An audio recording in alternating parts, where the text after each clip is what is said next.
پشاور کے رحمان medical college میں حلف برداری کی تقریب منعقد ہوئی جس میں پاکستان ایسوسی ایشن آف میڈیکل اور ڈینٹل انسٹیٹیوشن کے مرکزی صدر ڈاکٹر چودھری عبدالرحمان نے شرکت کی۔ اس موقع پر ان کا کہنا تھا کہ ملک بھر کے میڈیکل کالج کا آپس میں تعاون ہیلتھ کیئر ایجوکیشن میں بہتری کا سبب بنے گا۔ سوال پوچھا وہ بہت امپورٹنٹ ہے، بغیر نیشنل اور انٹرنیشنل کولیبریشن کے ہم آگے نہیں چل سکتے۔ کولیبریشن میں ہم ایک دوسرے سے سیکھتے ہیں، جو کسی ایک کا ایریا ایکسپرٹیز ہے وہ دوسرے کا نہیں ہے، تو ہمیں پہلے اپنے آپ کو ایک دوسرے کے لیے اوپن کرنا ہے۔ لوگ انٹرنیشنل کولیبریشنز کے لیے دوڑتے ہیں، میں یہ کہتا ہوں کہ ہمیں پہلے اپنے دائیں بائیں دیکھنا چاہیے۔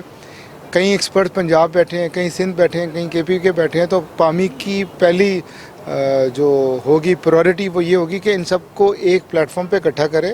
خیبر پختونخوا چیپٹر کے جنرل سیکرٹری شفیق الرحمان کا کہنا تھا کہ اس پلیٹ فارم کا قیام کا مقصد ملک بھر کی تمام میڈیکل کالج اور یونیورسٹیز کو ایک دوسرے کے تجربوں اور سہولیات سے مستفید کروانا ہے۔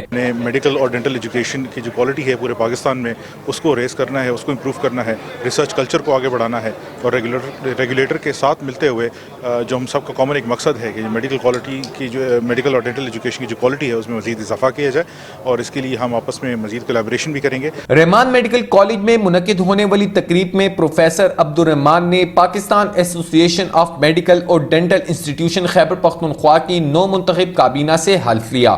کیمرامین ارسلان طارق کے ساتھ سعد الحسن، C91 نیوز، پشاور۔